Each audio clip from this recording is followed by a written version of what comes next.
Hello and welcome back my fellow Kasha Bobs for today's vlog. Aviary lovebirds mouse trap or rat trap sa ating aviary mga Kasha Bobs. Mostly sa mga iba na wala pong closed door sa kanilang mga ibunan, may mga predator po, yung mga daga o yung mga maliliit na mga daga mga Kasha Bobs. So nakakasira po yun sa pagbibreed ng ating mga alagang ibon. Ito po ay isang mouse trap. Maglalagay po ng peanut butter or kahit na biscuit. Yan po. Mabibili po to sa Shopee or Lazada sa halagang 190 pesos or almost 200 pesos po mga Kasha Bobs. Ayan po. Very effective po sa paghuli ng mga daga. Hindi po kasama yung container dito mga Kasha Bobs, yung takip lang at yung nagsuswing.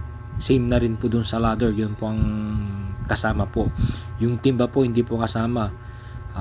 Regarding sa timba o yung container, ang size po niyan is 16 liters po. Ganyan po ka-effective yung mouse trap.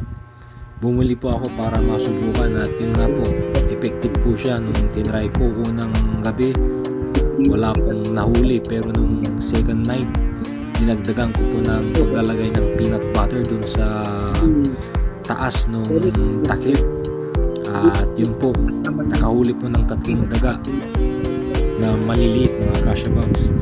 Yun po kasi yung sumisira sa pagkain ng ating mga alagang ibon. Doon po sila umiibak, tumatae, tapos umaga pag hindi pumagang napalitan, kinakain po ng ating mga alagang ibon, kaya nagkakaroon po sila ng sakit na baliling or paramyxu. Yun po yung sakit, yung umiikot po yung ulo ng ating mga alagang ibon. Common po yun sa mga kalapate at sa mga lovebirds mga Kasha Bobs.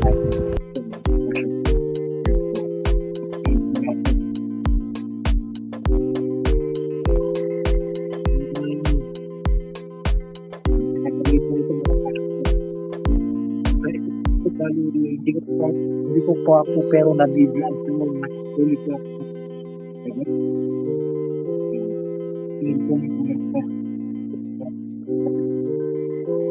Wala. Yung pangalan ko na. Yun. Yung mga kasya ko. Wala sa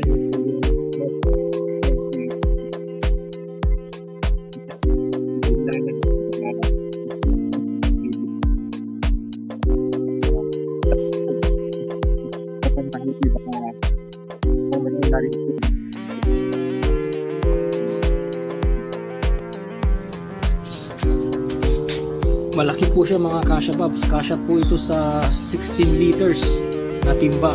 Ito, hindi po to kasama. Bali, dito po to sa bahay. Ito lang po ang nabili ko mga Kasha Bobs. 189 pesos. Try po natin ngayong gabi kung makakahuli ba ng mga maliliit na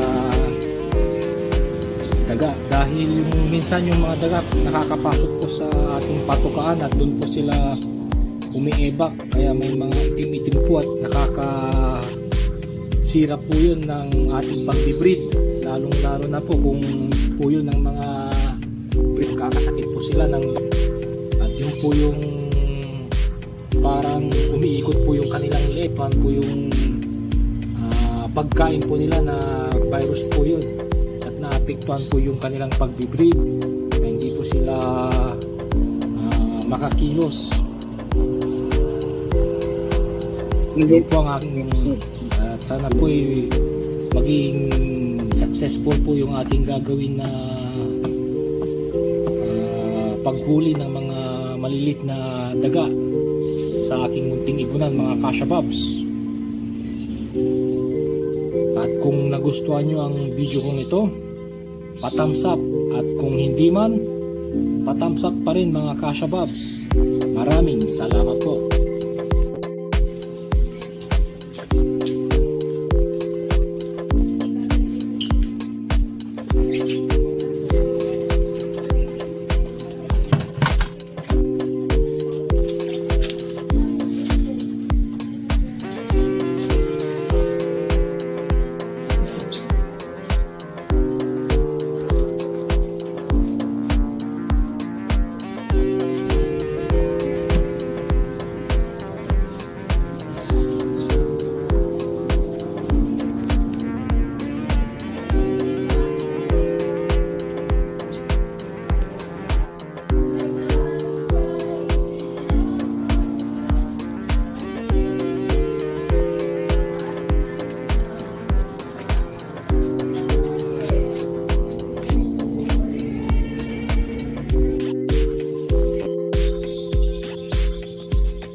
sa pagbibreed ng ibon.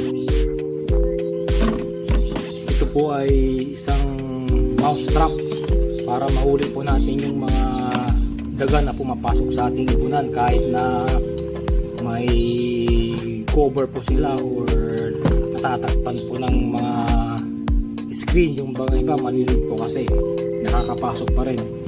Nabili ko po ito sa Shopee. Bali nilagyan ko po ng peanut butter. Ayan po, dagan ko pa po yan mga kashababs. Try natin ngayong gabi kung may mahuhuli ba tayong mga small rat po mga kashababs. Dahil pag duman po sila dito, pag naamoy po nila, mahuhulog po sila. Tapos babalik po. Nakita ko lang po ito sa Shopee mga kashababs. At i-share ko po yung video na kanilang pinopromote regarding po dito. Nabili ko po ito ng 189 pesos. Yun po ang aking vlog for today mga kashababs. Kung nagustuhan mo ang channel kong ito,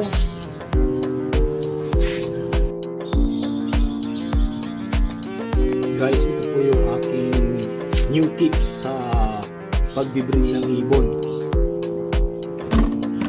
Ito po ay isang mouse trap para mahuli po natin yung mga daga na pumapasok sa ating ibunan kahit na may cover po sila or natatakpan po ng mga screen. Yung mga iba malilit po kasi nakakapasok pa rin. Nabili ko po ito sa Shopee. Bali nilagyan ko po ng peanut butter. Ayan po, dagan ko pa po yan mga kashabab. Try natin ngayong gabi kung may mahuhuli ba tayong mga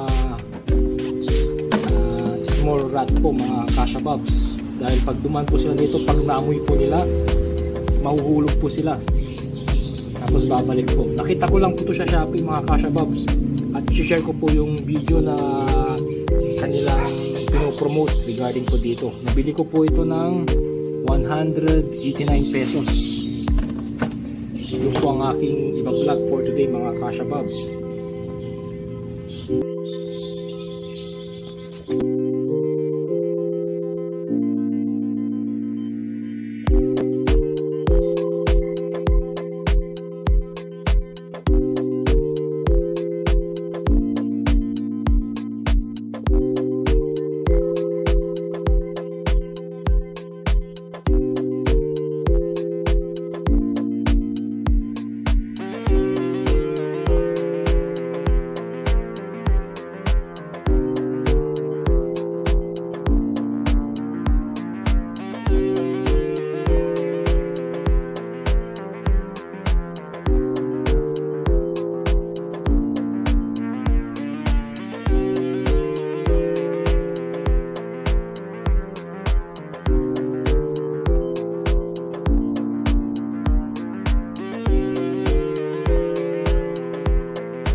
Malaki po siya mga kashababs. Kasya po ito sa 16 liters na timba. Ito hindi po to kasama. Bali dito po to sa bahay. Ito lang po ang nabili ko mga kashabab. 189 pesos. So, try po natin ngayong gabi kung makakahuli ba ng mga malilit na daga, dahil yung minsan yung mga daga nakakapasok po sa ating patukaan at doon po sila umiebak, kaya may mga itim-itim po at nakakasira po yun ng ating pagbibreed, lalong-lalo na po kung po yun ng mga breed, kakasakit po sila ng at yun po yung parang umiikot po yung kanilang liit. Yan po yung pagkain po nila na virus po yun, at naapektuhan po yung kanilang pagbibreed, hindi po sila makakilos. Yun po ang aking at sana po maging successful po yung ating gagawin na paghuli ng mga maliliit na daga sa aking munting ibunan, mga kashababs. At kung nagustuhan nyo ang video kong ito, pa-thumbs up, at kung hindi man, pa-thumbs up pa rin mga kashababs. Maraming salamat po. Malaki po siya mga kashababs. Kasya po ito sa 16 liters na timba. Ito, hindi po to kasama. Bali, dito po to sa bahay. Ito lang po ang nabili ko mga kashabab. 189 pesos. Try po natin ngayong gabi kung makakahuli ba ng mga malilit na daga, dahil yung minsan yung mga daga nakakapasok po sa ating patukaan at doon po sila umiebak, kaya may mga itim-itim po at nakakasira po yun ng ating pagbibreed, lalong lalo na po kung po yun ng mga breed, kakasakit po sila ng, at yun po yung parang umiikot po yung kanilang liit. Yan po yung pagkain po nila na virus po yun, naapektuhan po yung kanilang pagbibreed, hindi po sila makakilos.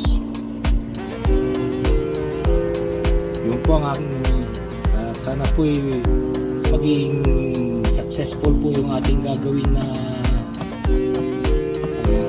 paghuli ng mga maliliit na daga sa aking munting ibunan, mga kashababs.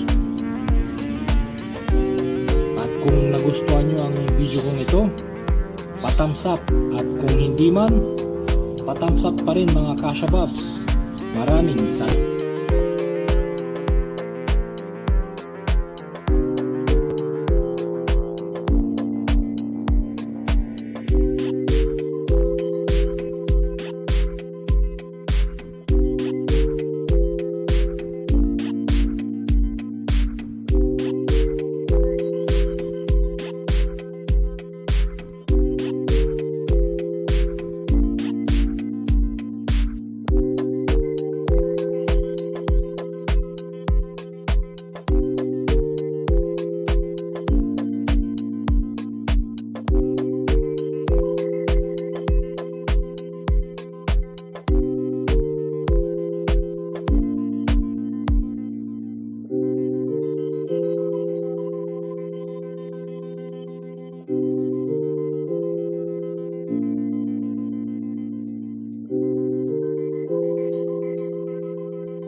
Malaki po siya mga kashababs. Kasya po ito sa 16 liters na timba. Ito, hindi po to kasama. Bali, dito po to sa bahay. Ito lang po ang nabili ko mga kashabab. 189 pesos. Try po natin ngayong gabi kung makakahuli ba ng mga malilit na daga, dahil yung minsan yung mga daga nakakapasok po sa ating patukaan at doon po sila umiebak, kaya may mga itim-itim po at nakakasira po yun ng ating pagbibreed, lalong lalo na po kung po yun ng mga breed, kakasakit po sila ng, at yun po yung parang umiikot po yung kanilang liit. Yan po yung pagkain po nila na virus po yun, at naapektuhan po yung kanilang pagbibreed, hindi po sila makakilos. po ang aking at sana po maging successful po yung ating gagawin na paghuli ng mga malilit na daga sa aking munting ibunan, mga kashababs. At kung nagustuhan nyo ang video kong ito, pa-thumbs up, at kung hindi man, pa-thumbs up pa rin mga kashababs. Maraming salamat po.